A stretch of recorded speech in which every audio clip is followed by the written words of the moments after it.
News from BlackBull markets. Behind me, the New Zealand dollar against the US dollar, the Kiwi, rallying up to that 73-cent mark this week following RBNZ announcement, and the RBNZ coming out more hawkish than expected. And now the RBNZ is seen now as one of the central banks leading the way for tapering heading into next year as the global economies recover and central banks looking to respond thereof. And what we have seen is a push to the upside. Now, if the Kiwis bid, paying you a positive yield, we will see more investors look at the Kiwi as an asset of choice, especially against a weakening US dollar. Even though we saw that jobless claim figure come out at the pandemic low, investors are still looking at these commodity positive currencies to try and capitalize on for short-term opportunities, well, heading into the end of the year at least. And we're seeing that 73-cent level get tested twice today. And if we go to the daily time frame, we can see this upward channel that's formed ever since February earlier on this year, of course, after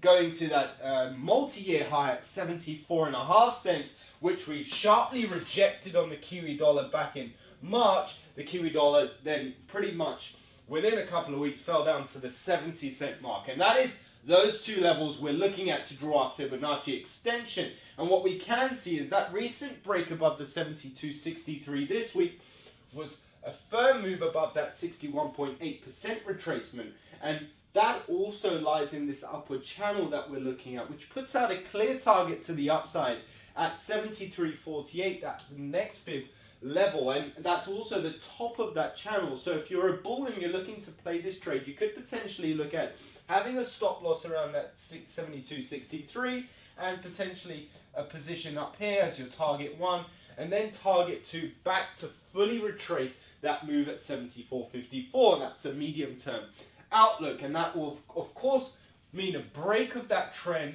that upward channel, and to move within the current trend. However, if you are on the flip side and looking at a short, perhaps eyeing more dollar strength and a bit of a reversal in recent momentum, which is also highly likely, you have a beautiful support at the 72-cent mark, which is also the 50% fib area. So this is a real nice support level for the Kiwi to come and rest in. As you can see, large consolidation areas between 72, 71, but we're still in that upward channel, and we don't really expect that to change somewhat. Guidance from the RBNZ and that ever weakening US dollar could invite more buyers in, and it potentially is a positive play for the Kiwi in the short term. But overall, it's all about how the central banks respond to the ever evolving climate of the economy post COVID. So do stay in tune with this Kiwi dollar chart. It's a nice one to watch on your charts. And of course, US holiday next week. Interesting day off, and see how the markets react over the weekend. All the best. Trade safely.